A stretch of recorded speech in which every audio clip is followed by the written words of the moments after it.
Saludos en este tiempo tan especial de Adviento.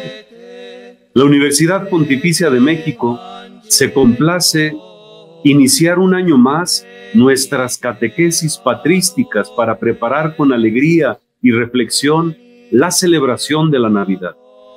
Los padres de la Iglesia, con su sabiduría, han iluminado el misterio de la Encarnación.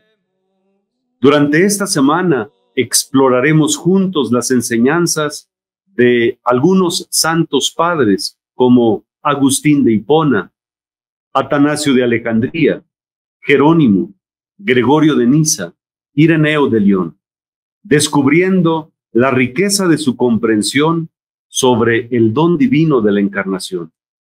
Cada catequesis nos acercará más al corazón de la temporada navideña y nos preparará espiritualmente para recibir al niño Jesús en nuestros corazones. Acompañémonos en este viaje de fe y conocimiento. Compartan sus reflexiones, sus preguntas, sus oraciones a través de las redes del chat de nuestra universidad. Utilicen el hashtag Navidad con los Padres de la Iglesia para que podamos tejer juntos esta red de amor y preparación espiritual. Que este tiempo de Adviento sea una oportunidad para renovar nuestra esperanza, encender la luz de la fe y acercarnos más al amor de Dios manifestado en el nacimiento de nuestro Redentor. Bienvenidos, bienvenidas a este tiempo de gracia y preparación.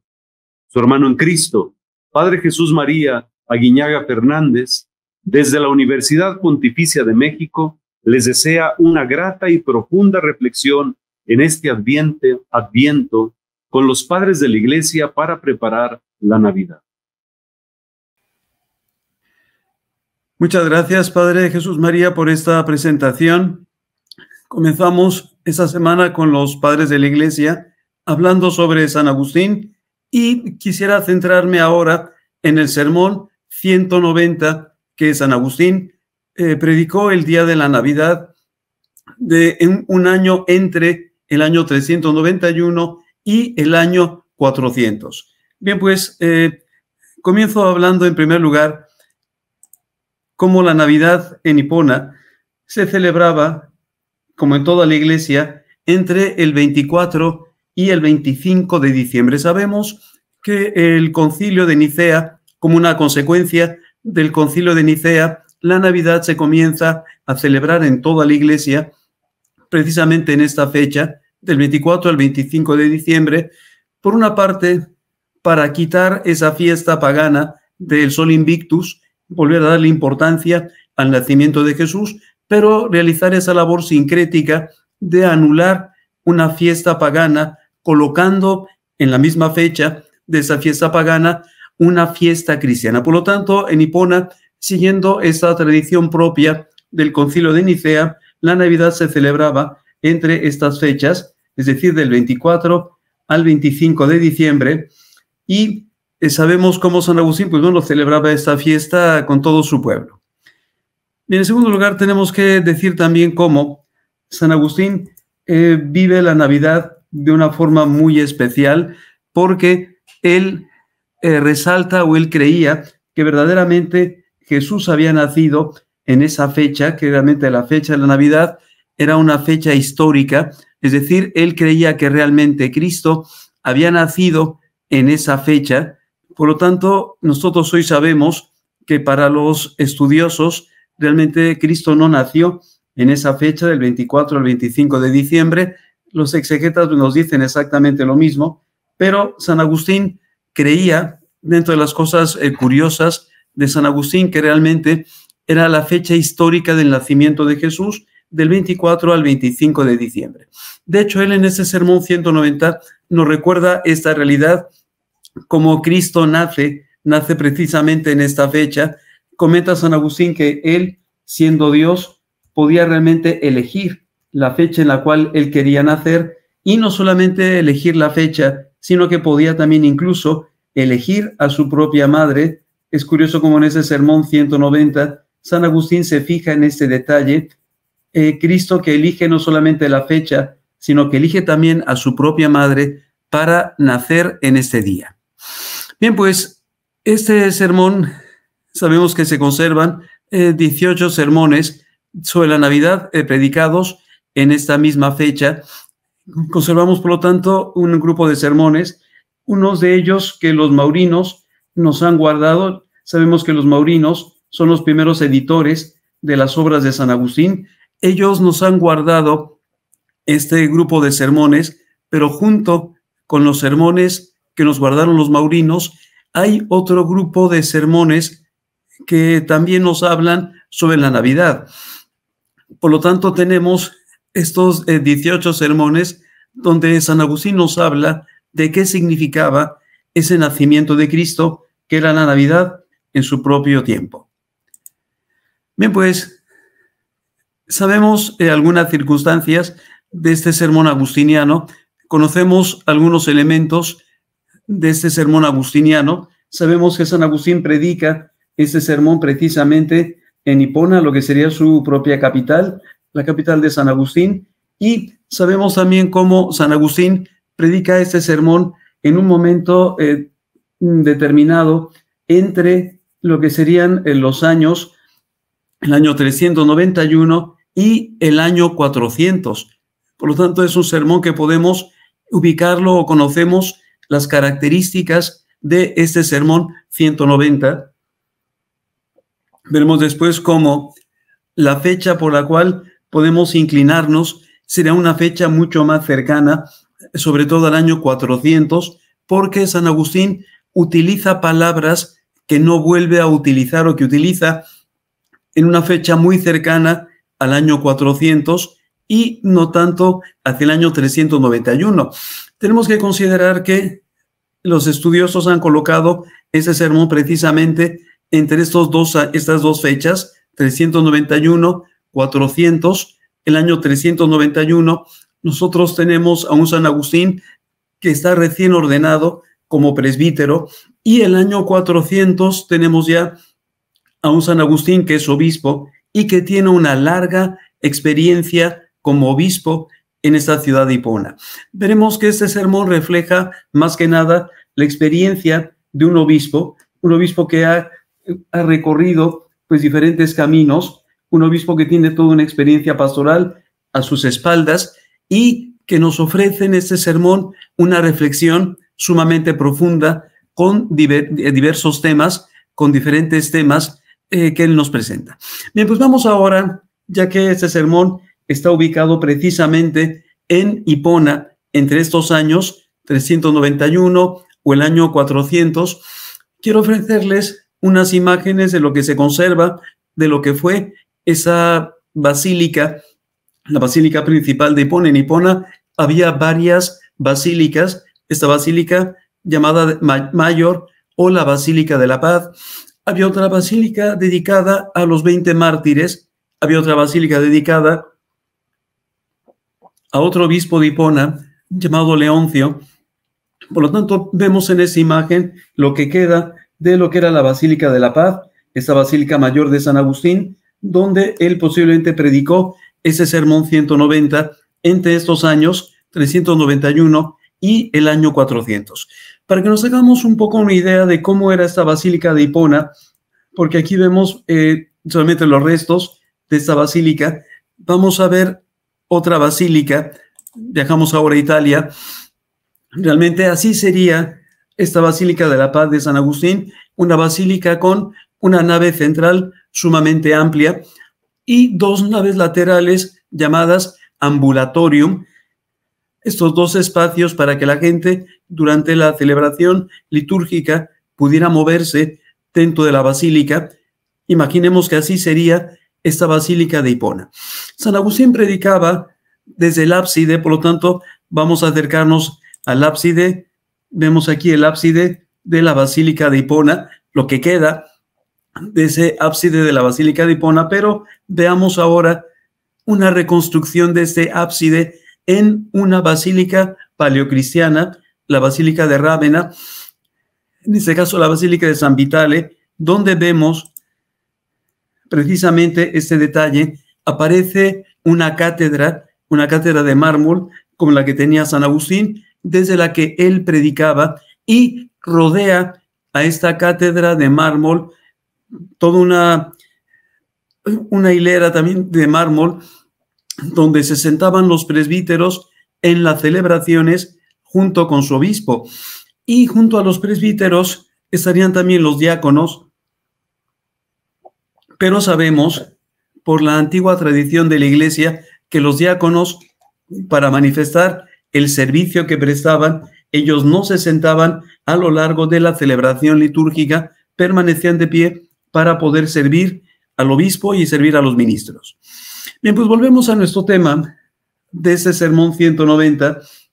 Conocemos también, curiosamente, los detalles de las lecturas que se habían hecho en aquel día, porque en este sermón de manera muy particular, San Agustín comenta esas lecturas que se habían hecho en ese día de Navidad de ese año, como he dicho, entre los años 391 y el año 400. Se había leído el Salmo 95 y se había leído también el Evangelio según San Lucas, el capítulo 2. San Agustín cita explícitamente los versillos 25 a 35 que tienen que ver con el anciano Simeón, que toma a Cristo en brazos y reconoce que Él es la luz que viene a iluminar a los hombres, pero podemos suponer que además de esta parte del anciano Simeón se había leído también en ese Evangelio según San Lucas. Estamos, por lo tanto, en la fiesta de Navidad. Se había leído el nacimiento de Jesús y que el texto había sido un poquito largo, hasta llegar prácticamente al final, o por lo menos a la mitad de ese capítulo 2 del Evangelio según San Lucas. Por lo tanto, son de esos casos curiosos que tenemos de los sermones agustinianos, donde conocemos no solamente el lugar, conocemos más o menos la fecha, conocemos también las lecturas que se hicieron en esa circunstancia para hablar de la Navidad. Ciertamente el Salmo pone de manifiesto esto: Cantate Domino canticum novum, cantate Domino omnis terra, cantate Domino et benedicite nomen eius. Bien, San Agustín pone de manifiesto en este Salmo, donde vemos una carga antidonatista, como de alguna manera Cristo viene a ser Salvador de todos los hombres. Los donatistas hablaban de una salvación restringida al norte de África. Para ellos, la iglesia auténtica se encontraba solo en el norte de África. San Agustín retoma este texto del Salmo para recordarnos que la salvación de Cristo es una salvación universal dirigida a todos los pueblos de toda la tierra. Por eso este Salmo 95 que se leyó en esta celebración acentúa precisamente esta realidad. Son todos los pueblos de la tierra los que están llamados e invitados a alabar a Dios, a cantar a Dios por el acontecimiento del nacimiento de Cristo. Por eso pues aparece aquí esta dimensión universal del nacimiento de Cristo, Cristo que viene a ser Salvador de todos los hombres.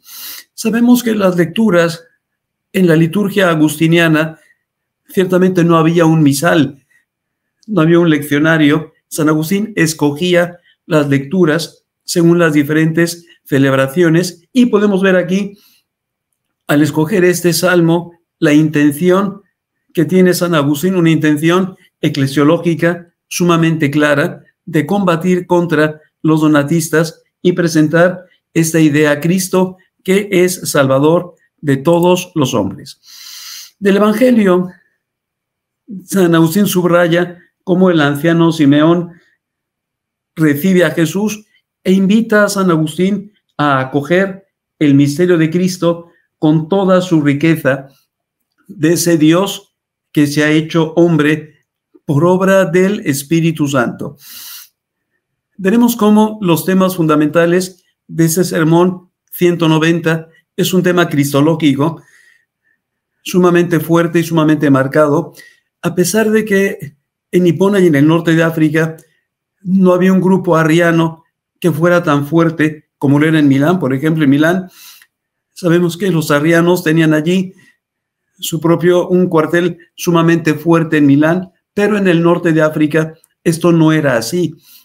Realmente eran pocos los arrianos, pero en este sermón podemos darnos cuenta que San Agustín marca una serie de elementos cristológicos para combatir precisamente a los arrianos. Pero veámoslo poco a poco. Bien, pues los temas que desarrolla principalmente en ese sermón 190 son los siguientes. En primer lugar, como mencionaba antes, aparece un tema cristológico. San Agustín va a subrayar sobre todo la divinidad de Cristo y el elemento de esas dos naturalezas. Aparece ya esta teología agustiniana que después se reflejará en la teología madura agustiniana para proponer en la carta 137 su propia doctrina sobre la cristología, Cristo que es una sola persona que tiene dos naturalezas, esa solución agustiniana que se volverá la solución de Calcedonia, el Papa León Magno, el famoso Tomus ad Flavianum, lo que hace solamente es repetir esta doctrina agustiniana que aquí aparece ya en una manera germinal, es decir, ya San Agustín hacia estos años, por eso decía que ese sermón, aunque los estudiosos lo sitúan entre el año 391 y el año 400, tendríamos que colocarlo más hacia el año 400 porque aparece ya esa doctrina cristológica madura agustiniana. Cristo es una sola persona que tiene esas dos naturalezas unidas en él. En segundo lugar, aparece el tema mariológico con un elemento muy importante de estos sermones de Navidad de San Agustín, donde San Agustín subraya un elemento del dogma mariano, la virginidad perpetua de María. En prácticamente todos los sermones de Navidad, San Agustín destaca este elemento, María que concibe siendo virgen, que da luz y permanece virgen y que permanece virgen para siempre. San Agustín es el gran defensor de este dogma y reitero, en sus sermones de Navidad es un tema que se reitera y se repite continuamente, hablar y destacar este elemento, la virginidad de María. Se suele decir, y es verdad, San Agustín no escribió ninguna obra sobre la Virgen María. Sabemos que en esta época de San Agustín el culto mariano se empezaba a desarrollar.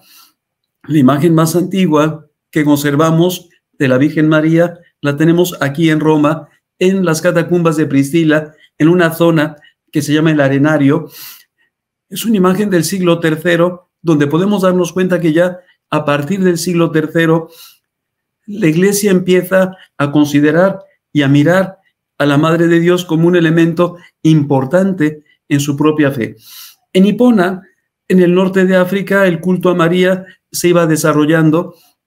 Por eso San Agustín no dedica ninguna obra para hablar de la Virgen María, pero sus sermones de Navidad serían el tratado mariológico agustiniano. Ciertamente también en otros sermones él vuelve a este tema mariano, pero donde podemos encontrar una carga mucho más fuerte de contenido dogmático mariano es precisamente aquí, en estos sermones de Navidad. Pero veamos más temas que aparecen en estos sermones antes de que vayamos entrando con más detalle a cada uno de estos argumentos que desarrollan estos sermones de Navidad. En tercer lugar, tendríamos el tema contra paganos. San Agustín tiene presente que quienes escuchan su sermón no son solamente los bautizados, sino que también le escuchan algunos paganos. Sabemos que la celebración litúrgica en los primeros tiempos de la cristiandad generalmente se dividía en dos momentos. Un primer momento que estaba abierto a todas las personas, toda la gente podía acudir a la iglesia para escuchar las lecturas y escuchar también la homilía, escuchar el sermón. Terminado el sermón, quienes no estaban bautizados eran invitados a salir de la iglesia y se quedaban solamente los bautizados. Por eso pues San Agustín sabe que le están escuchando paganos, por eso tiene esos argumentos contra los paganos, particularmente contra el culto solar. Veremos cómo en la época de San Agustín era sumamente popular ese culto solar al dios Mitra, un culto mistérico sumamente popular, sobre todo en el ejército. Veremos después, si tenemos tiempo, cómo este culto estaba muy difundido, un culto dedicado solamente a los varones, pero sobre todo en el ejército. Bien, y un cuarto tema que aparece también en esos sermones. San Agustín hace una exhortación a la conversión. Subraya San Agustín que la Navidad es la fiesta de la luz, Cristo que es la luz del mundo, que viene a iluminar a todos los hombres y que invita a la conversión. Pero nos faltan dos temas más que aparecen en estos sermones. Un quinto tema, y no puede ser menos, es el tema soteriológico. Cristo es el Salvador de todos los hombres, pero curiosamente, desde una perspectiva retórica, San Agustín hace la presentación de la soteriología a través de las paradojas que existen en el nacimiento de Cristo. Por ejemplo, San Agustín dice, Cristo es un infante, es el que no habla, pero es el verbo de Dios. Presenta esa dimensión de Cristo como el verbo del Padre. Dirá también San Agustín, Cristo, que es envuelto en pañales y que sin embargo es aquel que nos reviste por su muerte de la inmortalidad. Estas paradojas como un elemento retórico para presentar esta dimensión soteriológica de Jesús. Y un sexto argumento sumamente interesante, cómo conecta en ese sermón San Agustín la Navidad, el nacimiento de Cristo, con la Eucaristía. Cristo se convierte en el alimento de los fieles. San Agustín se detiene para ver, lo veremos después si tenemos tiempo, cómo Cristo nace en un pesebre. El pesebre es el lugar donde se coloca la comida para los animales. Dirá San Agustín, el creyente se acerca también con fe a Cristo y debe alimentarse de Cristo, el nacimiento de Cristo, que nos abre la puerta ciertamente a los misterios de la redención, pero nos abre la puerta también para participar en el admirable sacramento de la Eucaristía. Él, por lo tanto, está en un pesebre para alimentar a sus propios fieles, se vuelve ese pan, ese alimento para el fiel que se acerca a reconocer en ese niño al Dios hecho hombre. Bien, pero entremos ya directamente a ver estos argumentos. Comenzamos con el primer argumento, que es el argumento cristológico. Les decía cómo San Agustín en este sermón resalta estos elementos antiarrianos, a pesar de que en el norte de África, en esa época, como mencionaba, no es que hubiera una comunidad arriana demasiado numerosa. San Agustín conocía a los arrianos porque había tratado con ellos en Milán. La época que vive San Agustín en Milán será incluso testigo de cómo los arrianos, a través de la emperatriz Justina en el año 386, se quisieron apoderar de una de las basílicas de Milán, y será testigo San Agustín cómo San Ambrosio evitó que los arrianos se apoderaran de esa basílica. Por tanto, él conocía a los arrianos por su vida en Milán, pero no en el norte de África. San Agustín se enfrentará a los arrianos prácticamente al final de su vida. Hacia el año 427, 428, se enfrenta a Maximino, que era el capellán de las tropas arrianas, de las tropas godas, que habían ido al norte de África para luchar contra los vándalos. Será el encuentro mayor que tenga San Agustín con los arrianos en el norte de África. Pero en ese sermón él quiere hacer una catequesis para que sus fieles no caigan en ese error arriano. Y Vamos a ver qué es lo que dice San Agustín para catequizar a sus fieles. Dirá San Agustín estas palabras con una fortísima carga cristológica y una fortísima carga antiarriana. Dice San Agustín: Cristo erat apud patrem antequam natus esset ex matre.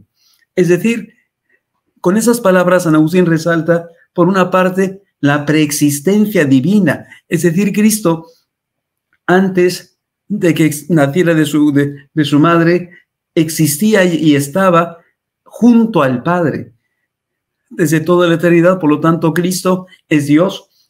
Se subraya este elemento, por una parte, su divinidad, y por otra parte, su igualdad con el Padre. Cristo es Dios igual que el Padre.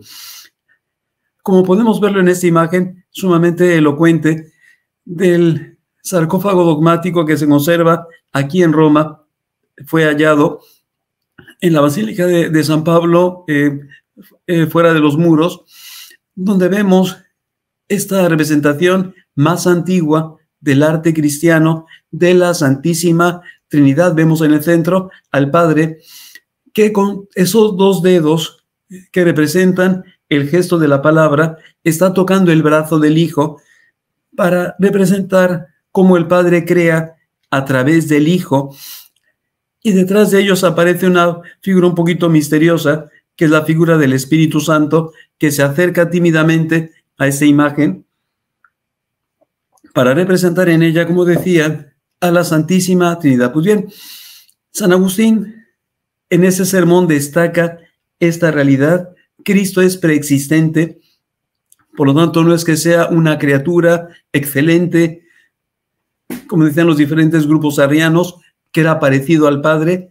Destaca San Agustín esta igualdad con el Padre y esa preexistencia de Jesús. También San Agustín en este sermón recuerda esto con esta expresión erat apud patrem, la igualdad con el Padre, como decíamos antes, contra los arrianos. Vemos en esta imagen sumamente conocida de la Basílica Arriana de Rávena, el baptisterio de esta Basílica Arriana de Rávena del siglo VI, ciertamente unos cuantos siglos después después de San Agustín, pero vemos en esta figura del baptisterio cómo se subraya sobre todo la humanidad de Cristo. San Agustín quiere destacar ante todo la divinidad de Cristo. Cristo que es Dios, pero que se hace hombre. En ese sermón él desea hacer esta catequesis sobre la divinidad de Cristo para combatir esas ideas arrianas, o hacer, como mencionaba antes, una catequesis, educar a su pueblo y presentar esta cristología de una manera sencilla. Sabemos que los sermones de San Agustín se convierten en la teología predicada, lo que San Agustín ha expuesto en sus grandes obras, sus grandes tratados, el De Trinitate, sus obras sobre la ciudad de Dios, toda la teología que tiene San Agustín, él la presenta de una forma popular en sus propios sermones. Por eso en ese sermón él hace esta catequesis para instruir a su pueblo sobre la cristología. Bien, también resaltaba yo cómo este sermón refleja una cristología madura en el proceso agustiniano. Ya no es la primera cristología agustiniana donde él se acerca a este tema tímidamente, es ya una cristología bastante madura. Todavía ciertamente no es la cristología completa o más madura agustiniana que tendremos hacia el año 414, cuando ya San Agustín presente con una gran claridad que Cristo asume la naturaleza humana y pasa por diferentes etapas. Vemos aquí ya cómo San Agustín nos presenta esta idea sumamente clara. Tiene dos naturalezas y resalta a San Agustín que lo que celebramos en la Navidad no es que Cristo haya nacido como Dios, sino que celebramos que Cristo ha nacido como hombre. Por eso dice San Agustín, non divine nativitatis celebremus, sed humane. Es decir, no estamos celebrando el nacimiento de Cristo como Dios. Él ha sido Dios siempre. Por eso aparece esta catequesis antiarriana, pero aparece al mismo tiempo estas dos naturalezas. Estamos celebrando el nacimiento de Cristo como hombre. Por lo tanto, pues Cristo, que tiene esa doble naturaleza, es hombre y al mismo tiempo también es Dios. Pero aquí aparece un elemento en ese sermón sumamente interesante que nos llevan a ubicar ese sermón lo más tardíamente posible, hacia el año 400, porque aparece esta expresión y este término que es sumamente importante en la obra agustiniana. San Agustín explica la encarnación de Cristo diciendo contemperatus es nobis. Aparece esta palabra contemperatus, contemperor, que significa en latín sobre todo estas cosas que he colocado en la diapositiva. Él ha moderado su divinidad para manifestarse en la humanidad, pero también ese verbo contempero significa una mezcla perfecta. San Agustín va a utilizar esta palabra curiosamente en su obra que se llama De Doctrina Cristiana. La obra de Doctrina Cristiana, la primera redacción de la obra, es del año 396-397.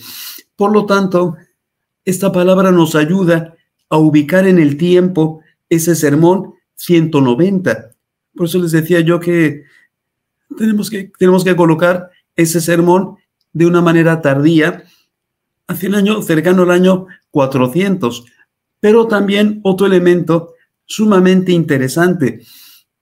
Ese verbo, contemporor, vuelve a aparecer en la fórmula cristológica que San Agustín utiliza en la carta 137 para hablarnos de que Cristo tiene dos naturalezas, donde la naturaleza humana va a moderar, por así decirlo, la grandeza de la naturaleza divina.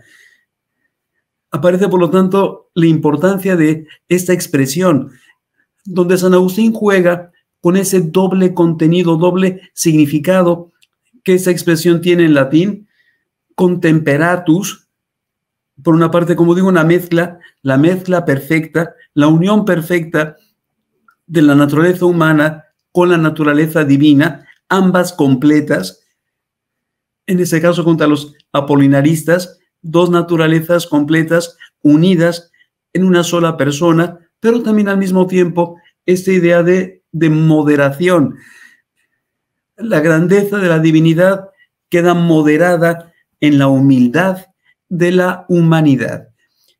Bien, pues esa expresión que utiliza San Agustín, que nos ayuda a colocar precisamente el sermón en una fecha, pero nos ayuda también a ver las imágenes que San Agustín utiliza para hablar de la encarnación de Cristo.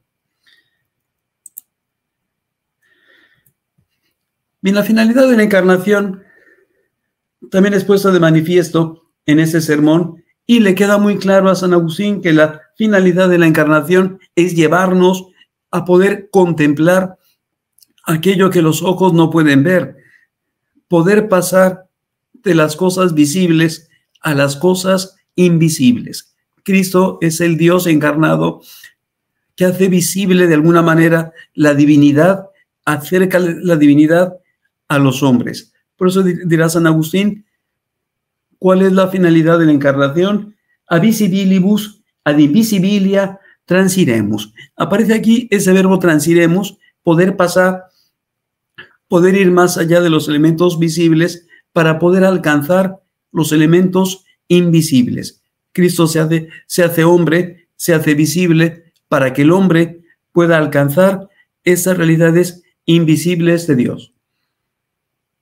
Y nos estamos viendo esta imagen sumamente elocuente del pintor Caravaggio, cuando se llama El descanso en la huida a Egipto, donde aparece la Virgen María que está durmiendo y un ángel que está tocando un violín para hacer esa música, para que la Virgen y el niño puedan dormir, con el detalle curiosísimo de ese cuadro de Caravaggio. Y aquí les pido que hagan un acto de fe, porque ustedes no lo pueden ver. Se ve con más detalle cuando uno se acerca a este cuadro. Les invito a que lo vean después, posiblemente en internet. El ángel toca un violín, pero el violín que está tocando el ángel tiene una cuerda rota, para recordarnos que cada uno de nosotros tenemos algún límite en nuestra vida, pero a pesar del límite, tenemos que darle a Dios nuestra mejor melodía y ciertamente, como decía San Agustín, poder pasar de las cosas visibles a las cosas invisibles.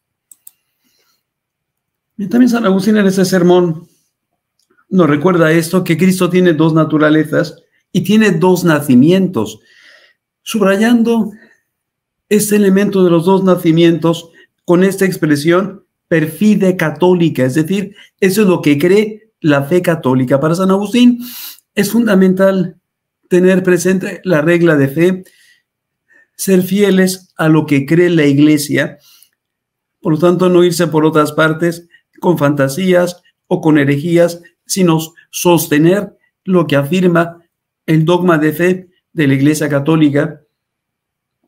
Y el dogma de fe de la Iglesia Católica es que Cristo tiene estas dos naturalezas explicadas de una forma sencilla a su propio pueblo, diciendo que Cristo tiene dos nacimientos. Por lo tanto, la Navidad recordaría esta realidad, recordar ciertamente el segundo nacimiento. Cristo nace de una madre sin tener un padre y nace en el tiempo, con la paradoja de que antes de ese nacimiento en el tiempo, Cristo tiene un nacimiento en la eternidad, donde nace del Padre, pero que no tiene una madre. Veamos este recurso retórico utilizado por San Agustín, como él juega con esas palabras, con una finalidad sumamente concreta y específica: realizar una catequesis sobre quién es Cristo. Una vez más, esta catequesis sobre las dos naturalezas, una naturaleza divina, ese nacimiento que él tiene del Padre sin una madre, y una naturaleza humana, un nacimiento de una madre sin un padre en el tiempo. Bien, pues esos ejemplos o estas paradojas que San Agustín presenta para resaltar esas dos naturalezas que tiene Cristo. Pero también en este sermón aparece el detalle curioso de presentarnos precisamente la fe de Nicea y de Constantinopla, ese credo niceno-constantinopolitano, porque San Agustín va a hacer referencia a esta expresión que nosotros recordamos en todas las celebraciones de solemnidades donde rezamos el credo. Recordamos esta expresión. San Agustín la citará explícitamente y dirá quién es Cristo. Y dirá: Cristo es Deus ex Deo, lumen de lumine, Dios de Dios, luz de luz. Curiosamente, San Agustín está haciendo una catequesis y de alguna manera en ese sermón está comentando el credo, está presentando estas verdades de fe, una vez más contra los arrianos, para definir quién es Cristo. Él es Dios, es perfectamente Dios y es idéntico al Padre, y por eso San Agustín retoma esas palabras del credo para instruir a su pueblo fiel y hacerles ver que aquello que se profesa en el credo es lo que cree la Iglesia. Cristo que es Dios de Dios, Cristo que es luz de luz.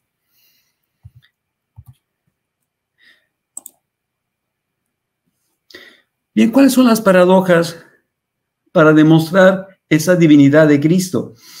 En primer lugar, dice San Agustín, Cristo nace en un pesebre, en un lugar sumamente pobre, un lugar sumamente pequeño, pero dice San Agustín en latín, un mundum continent. Es decir, él abarca todo el mundo, o el mundo de alguna manera se encuentra encerrado dentro de él.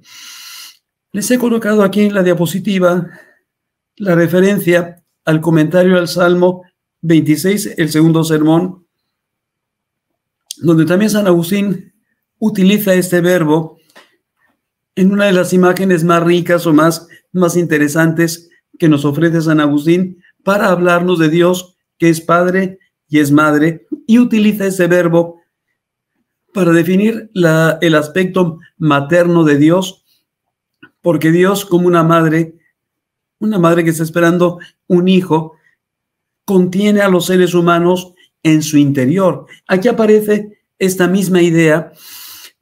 Cristo, que nace en un lugar sumamente pequeño, que es el pesebre, pero al mismo tiempo, él abarca todo el mundo, más bien, todo el mundo se encuentra en el ámbito de Cristo.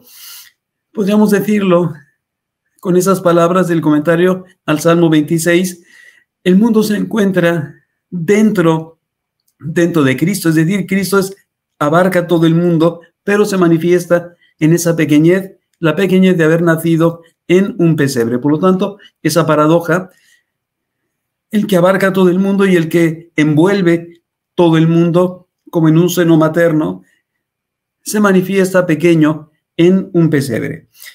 Damos otra paradoja más.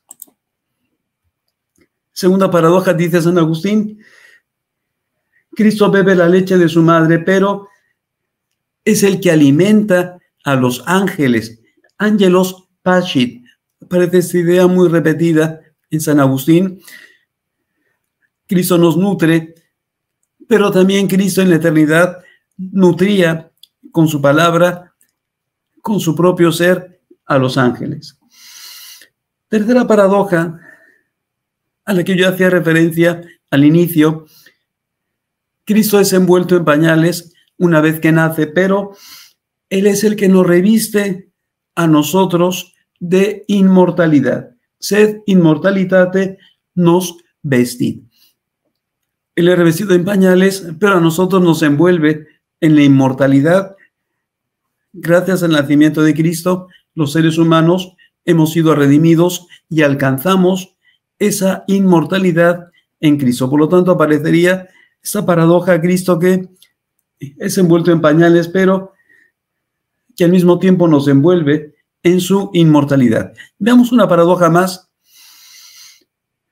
Comenta San Agustín, Cristo no tuvo lugar en la posada al momento de nacer, pero templum sibi in credentium cordibus facit.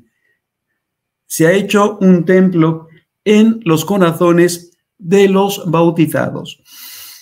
Recordemos que esa palabra fidelibus, pero en este caso es credentium, significa aquellos ciertamente que creen en él, significa también aquellos que han recibido ya el bautismo y por lo tanto creen en Cristo y han edificado en su propio corazón un templo para Cristo, un templo para Dios. Aparece esta idea sumamente clásica agustiniana de crear un templo y un espacio en nuestro interior. De hecho, esta idea nos llevaría también una vez más a ubicar ese sermón hacia los años 397, hacia el año 400, porque San Agustín hace referencia a esa palabra templum, un templo interior en el corazón de cada religioso y un templo también que se edifica en toda la comunidad dentro de la regla. San Agustín en su regla, escrita por estos años, 397, año 400, vuelve a aparecer esta idea como Cristo edifica un templo en la comunidad y ciertamente en el corazón de cada religioso. Veamos nuestra última diapositiva. de esas paradojas para demostrar esa divinidad de Cristo, la fuerza se hace débil, Cristo que es la fuerza de Dios y la sabiduría de Dios. En esa cita tan importante para San Agustín, vemos aquí esa paradoja, esa fuerza que se hace débil. Pero finalmente para San Agustín, la Navidad es el misterio de la humildad. Dirá San Agustín, esa gran excelsitud de Dios que se hace humilde para presentarles a los hombres el camino perfecto para alcanzar a Dios, que es el camino de la humildad. Bien, pues, habría muchos más detalles de este riquísimo sermón, pero el tiempo se nos agota. Yo les agradezco la atención que han tenido en esa charla que hemos tenido. Ojalá que en este tiempo de Navidad y tiempo de Adviento se puedan acercar a las obras agustinianas para conocer toda esta riqueza, la riqueza cristológica, mariológica, soteriológica de los sermones de San Agustín. Quiero darle cita para mañana. Mañana, día 5 de diciembre, continuamos con estas charlas de la Navidad con los padres de la Iglesia. Mañana, para conocer a San Atanasio de Alejandría, este gran defensor de la divinidad de Cristo. Ojalá que mañana en este mismo canal, en esta misma vínculo de internet, nos podamos ver para escuchar la interesante charla sobre San Atanasio de Alejandría. Muchas gracias.